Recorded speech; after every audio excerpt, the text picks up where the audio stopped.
Who wants to see me set my push rods wrong 3 times? Nobody, but you're here. So I'm gonna show you the mistakes that I made so that you hopefully avoid them when you set your push rods, so that you don't have to do them 3 times. But if you do mess it up 3 times, just know you're probably a pro by now.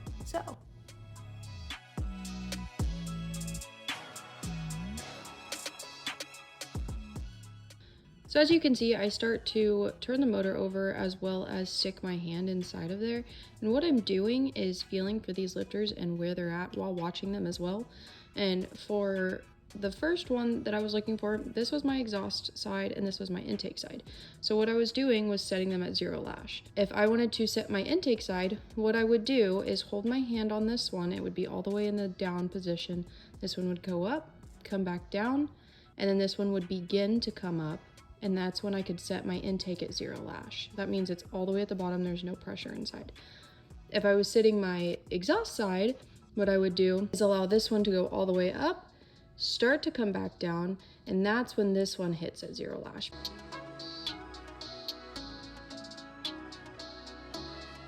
The first mistake y'all are about to watch me do is set the exhaust intake for this entire side incorrectly. I will show you how I set it versus what it was supposed to be set as.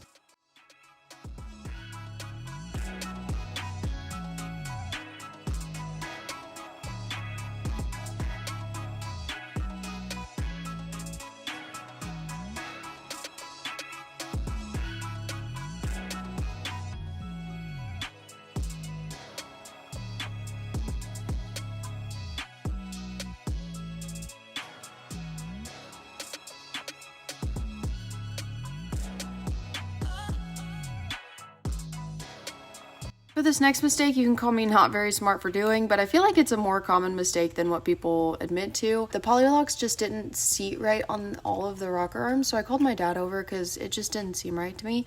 And it turns out that the shaft inside the rocker arms had not been set on the studs correctly.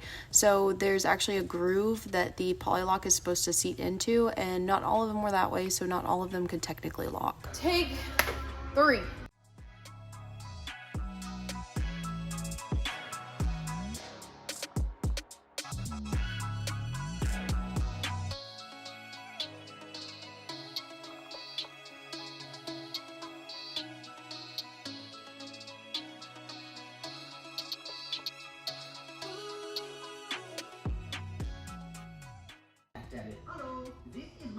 Hallo!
We ended up just arguing with the water pump for the rest of the night.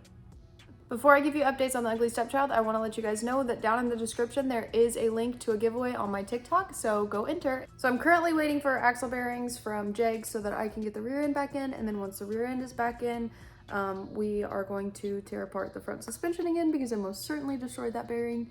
And right now, while we're waiting on parts, we're waiting on brake lines as well. While we wait on that, we have the front end to go ahead and start on, and fuel lines. But most importantly, thank you guys for watching, and I hope you guys enjoyed, and I will see you next week.